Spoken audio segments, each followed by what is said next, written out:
Hello everyone, Jackson here. So, basically, I moved to Georgia. I'm still unpacking a little bit as we speak, but with a new place, it's a new video, and, well, today I'm going to be talking about shows I have watched when I was little. Talk a little bit about review potential, talk a little about if they hold up to today, and if they have a reboot, for example. Then I will want to talk a little bit about it, but not talk too much about it so that it accidentally strays away from from the video right here. But anyway, I've this can be a two-parter. So basically, I'm gonna make two parts. I'm gonna have footage for part one done, and then part two. I'm gonna then do like a little quick recap to tell you the basic gist for most of the series I'm going to talk about. I am really nervous because it's been a long time. There's a new thing that I want to talk about, and yes, let's just get started, shall we?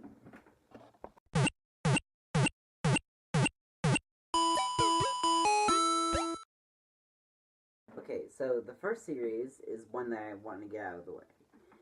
The series I'm talking about is Pokemon. So, basically, I started at the Advanced Battle series, where Ash was going through Hoenn, and he went to the Battle Frontier, which still has one of the best theme musics. Pokemon! It's a battle, win or lose. It's the friends you make, it's the road you choose. You got the right stuff, so make your mind up. In my opinion. And let me see. Well, it still holds up today because it's still continuing. I actually haven't caught up with Sun and Moon yet, which is big because I've just been not only busy with moving, but also I just want to catch up on some new shows in a way. And man, are there a lot of good ones. But this isn't about new shows, this is about, we're talking about Pokemon for now. So basically, Pokemon will be one of my favorite series that I've ever watched. But there is one idea I really wanted them to do at Sinnoh or Kalos. So to say that Sinnoh, we can have it so that after, once Issei finally wins the league, which sadly he hasn't been doing, Kalos just tugged on our heartstrings there. It was like, he was gonna win, but let's get back to it, everyone. Okay. So, at the end of Sinnoh, I would want him to be with Dawn? Yeah, Dawn. Then, in a way, show the next generation, which would be Black and White, and then that would have been a perfect send-off, because Black and White was basically a soft reboot for the series.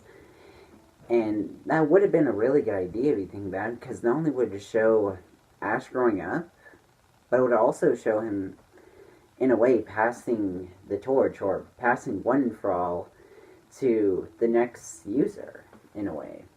Then we would have had Black and White have their full series, be like about 2-3 seasons. Then we go to X and Y. Then we see those. And then we can stop at, say, Sun and Moon. Let's Go could be like a funny little spin-off. And then the 2019 game, which I'm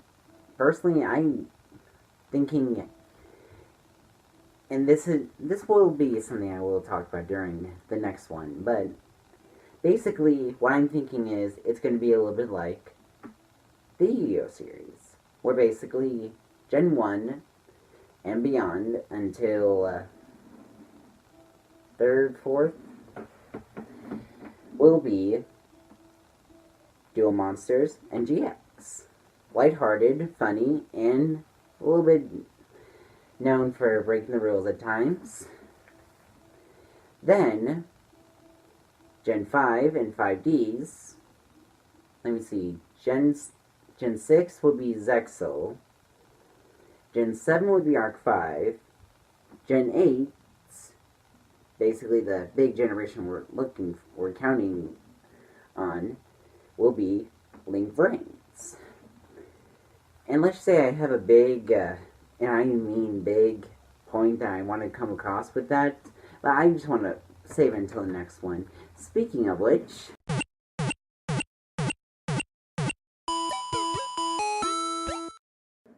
so now the next series is a series that if I wasn't watching Pokemon or any other sort of show, then I would be watching this one. This is one that I think is still holds up really well today. Has relatable characters, and I will want to talk a little bit about it more, not only for the game, but also for the series in general. This is Yu-Gi-Oh! GX.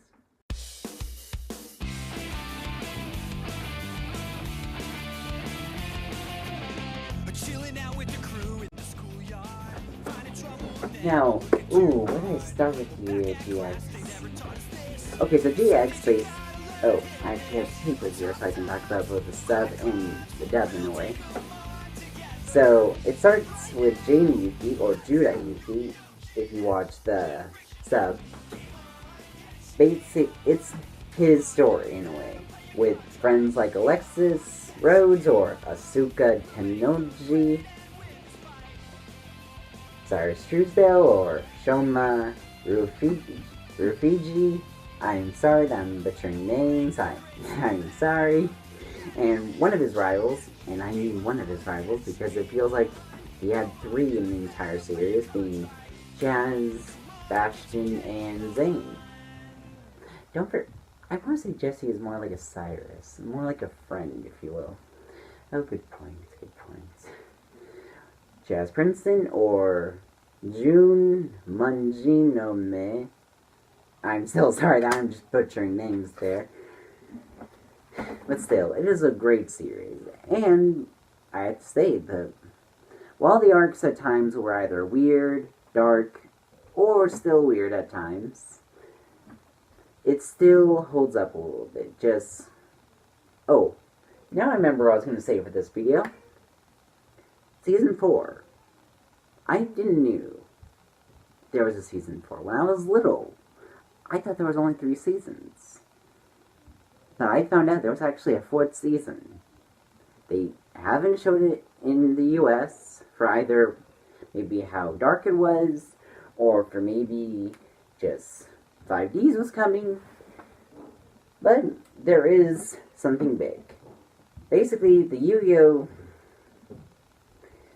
Channel and YouTube has released a Season 4 intro. What Season 4 would look like. And seriously, if you want Season 4, you gotta watch and say, maybe in the comments in their video, just saying, hey, can we maybe have a Season 4? And maybe they're making a Season 4, and that's why they haven't done a Link Vrains dub. Or maybe they're saving it for Funimation's thinking emoji. But still. Now, I would like to talk a little bit about another series that I watched a little bit, but really enjoyed watching it right now. It is called Yu-Gi-Oh! 5Ds, or the 5 Signer Dragons.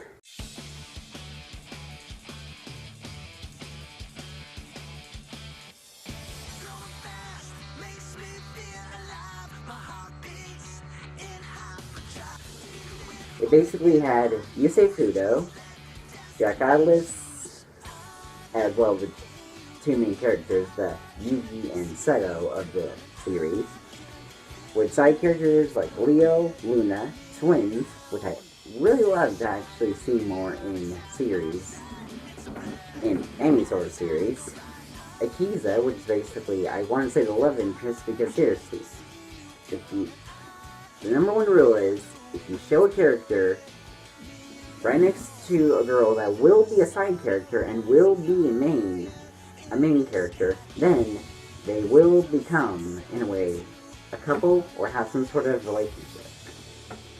And then Officer Trudge, which, fun fact, he did appear in Duel Monsters. It was actually interesting seeing how characters from the very first series, and this is the big thing, the very first series appearing in 5Ds. Now that is big. But here's the thing, 5Ds wasn't all the happiness and sunshine in a way. It was dark. It was darker than GX and Duel Monsters. Are you sure? Okay, darker than GX in a way. But there is actually a plot. There's actually a big reason for why 5Ds was dark, and the reason being, it's because it acknowledged something big. It was acknowledging that their fans, like the kids that watched Duel Monsters, were growing up. There was Duel Monsters, which might have been 10 to 11, 12 through 13, 14 through 16.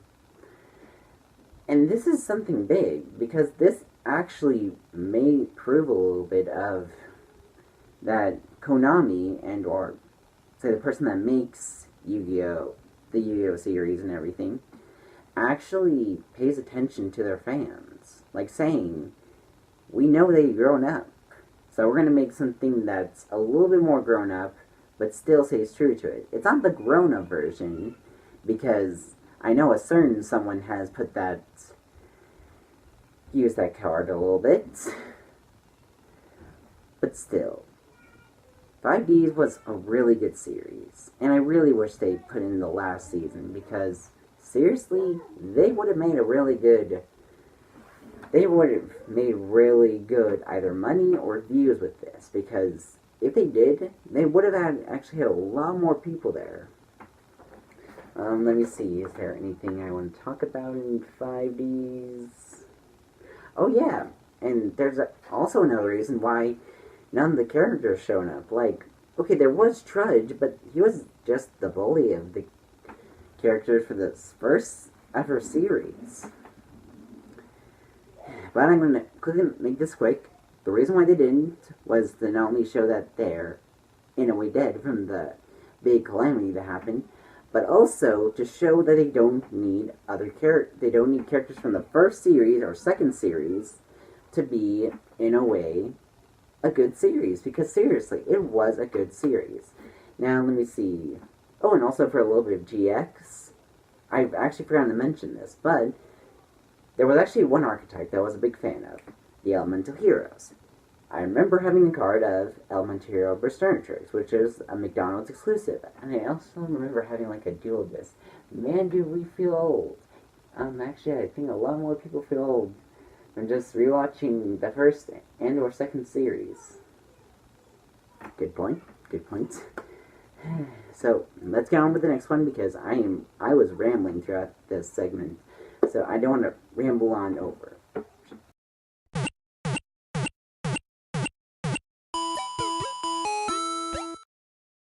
Okay, so, to be honest, I did want to put a show called Stanley in. It's a fun, loving, cute show about a kid named Stanley that basically he goes on adventures with his pet cat, dog, fish, and a couple of his friends with a book that he has. I think it's called the Great Big Book. I want to say that's what it's called, but I don't think that's what it's called. I'm just gonna call it the Great Big Book right now, because I just can't remember for my sanity right now. But basically, it's a cute, loving show. I would recommend it, but that's not the show we're talking about. The show we're talking about is, well, Between the Lines. Hey now, hey wow, here's how, come and read Between the Lines. Now, what do I say about Between the Lines that's, well, actually will jog people's memories? Well, Between the Lines starts Theo and Cleo, basically the librarians of the library, which are literally lions. It's Theo Lion and Cleo Lion, with their son and daughter, Lionel Lion and Leona Lion. Oh, all the lion play on words right there. It was a fun, cute show, and I'm trying to remember from my notes right here. It's a show that not only promotes reading, which I think a lot of kids will have to do, and not just from their phones. Wait, will people be watching this from their phones? Oh, yeah, so that means we're basically... Is that a double standard? I think that could be double standard. I'll give us a gift smack soon. It's basically... Not only are they the people that watch over the library, but also there's a lot, and I mean a lot of characters, and even from these things and notes that basically I just got this from a hotel, but just from this, I just couldn't put all of them in. There's Click the Mouse, that is basically sort of like the smart brains of the library that help Lionel and Leona out if they have anything, if they have some sort of problem in a way, or even brings the book to life, or in this case, the characters to life. Oh, that was still a strange episode. The one with the New York Giants? When Leona thought that the New York Giants were actually literal giants? I know, that was a strange one. We actually sadly can't find it right now, so there's that. There's a strange one, and I seriously mean strange one. This is from the intro, in a way. I'll just put the picture right here, but it is basically Artie Smarty Pants. If I make a video ever about strange things that I remember watching, or strange things that I remember, this will be it. Because this is not only strange, but it's creepy with the eyes. The eyes are the one thing that makes a character design. Oh, it's creepy. Let's see. But this is a show that I would recommend either a starting parent that's basically have a little child. This will be a great show to, well, show them. And this would be another great show to, well, for any older siblings looking for a good show for their little siblings to watch, in a way. Which is better than most shows these days. Not gonna lie. Some are good, some are bad. Bit both. But now, we're almost to our final one. Which we may actually put the two-parter actually together, depending on how long it is. Well, depending on how long the intros take us, so yeah. Here's hoping that they may not be long, so I will actually have to just put this into one video, and not just two. Wait, well, we'll have to change the thumbnail a little bit. Good point.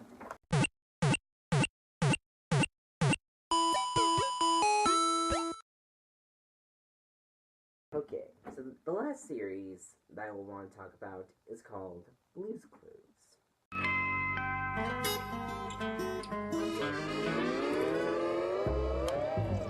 Hi out there, it's me, Steve. Have you seen Blue, my puppy?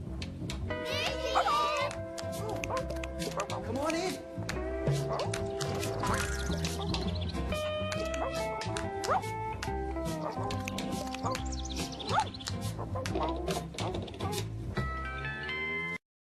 Now, I remember and love this show. This is my second favorite.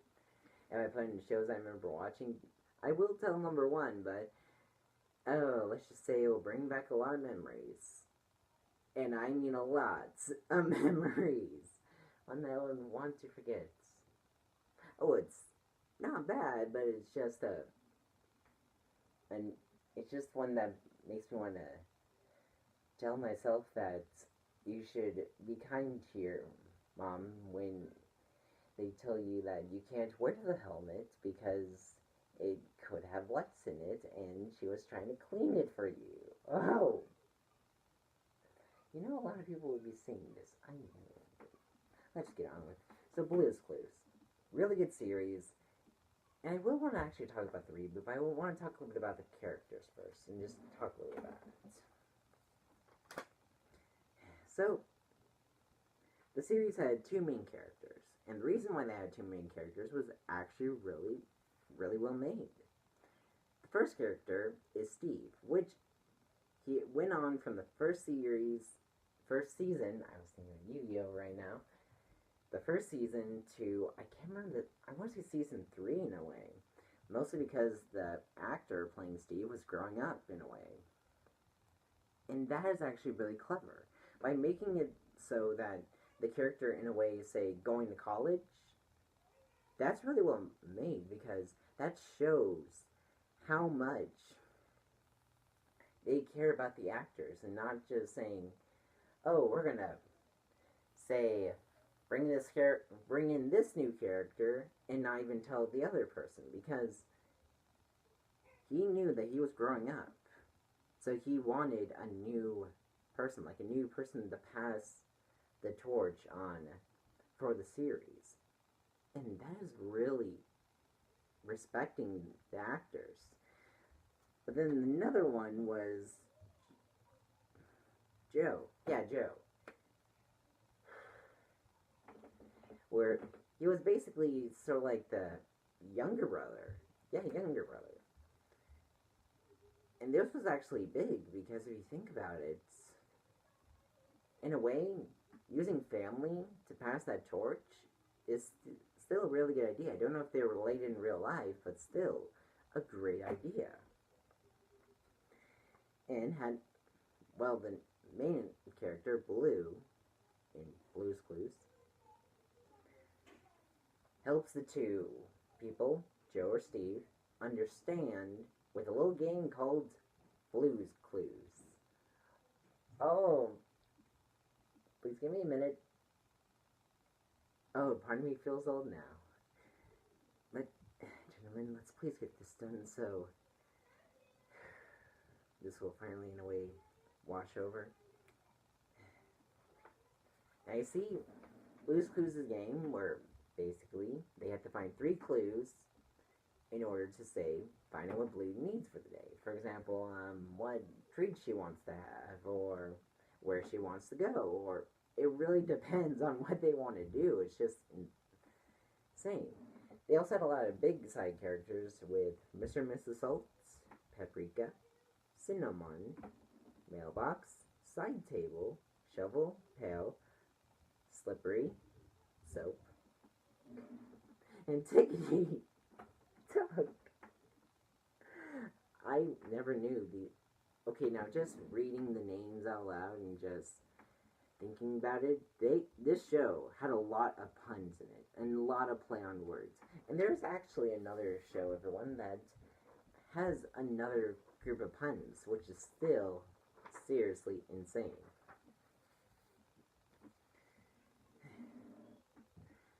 But I want to quickly talk about the reboot. Just take a minute or so. So the reboot was announced in 2018, which still right now. And a lot of people are a little bit, and I mean a little bit angry with there being a reboot of, well, one of the biggest things that Nick Jr. was known for, Blue's Clues. And I'm really on the mix because, on one hand, I remember watching Blue's Clues and loving the series just so much. But at the other hand, I'm fine with it because there's a list of things they can do. Well, like a new thing, they could actually have maybe either Joe or Steve's son, in a way, be the next host. But since I found out they were holding auditions, and I actually know one of the people that are holding auditions, not personally, but still, I know one of them from YouTube. Sadly, that may not happen, but they still could do one thing. They could still acknowledge that the first series was still there, and in a way, just show, maybe like, the person, I don't know if he or she will be the main character. I just don't know right now. You see, I think this is going to be the big story. So first, they're going to say it's about a couple years later, after the end of Blue's Clues. It may be like a Blues, in a way, puppies, in a way. And one of them will play Blue's Clues with our new character. This new character, he and or she will be the son and or daughter of Joe or Steve. I would mostly think of Steve because that would be interesting going back to their roots and just talking about it.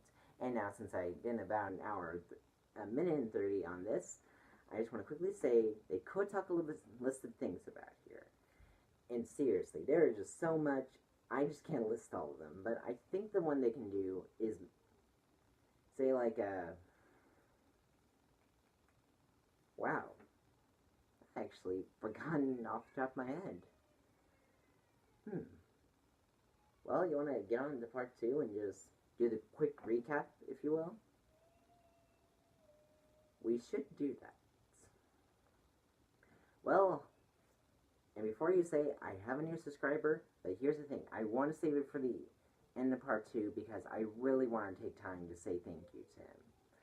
So let's quickly get on to, well, part 2.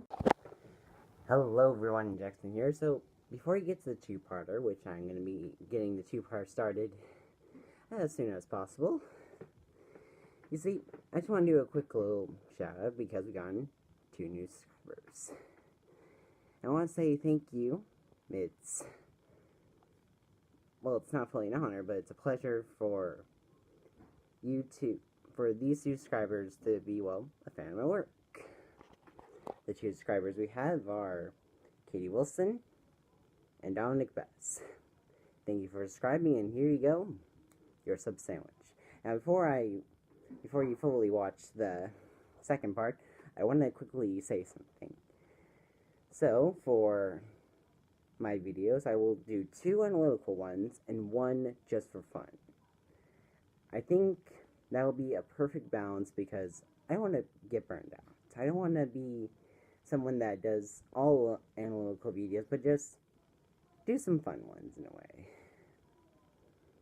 So yeah, I hope you enjoyed the two-parter. I'm Jackson, and I'll see you next time.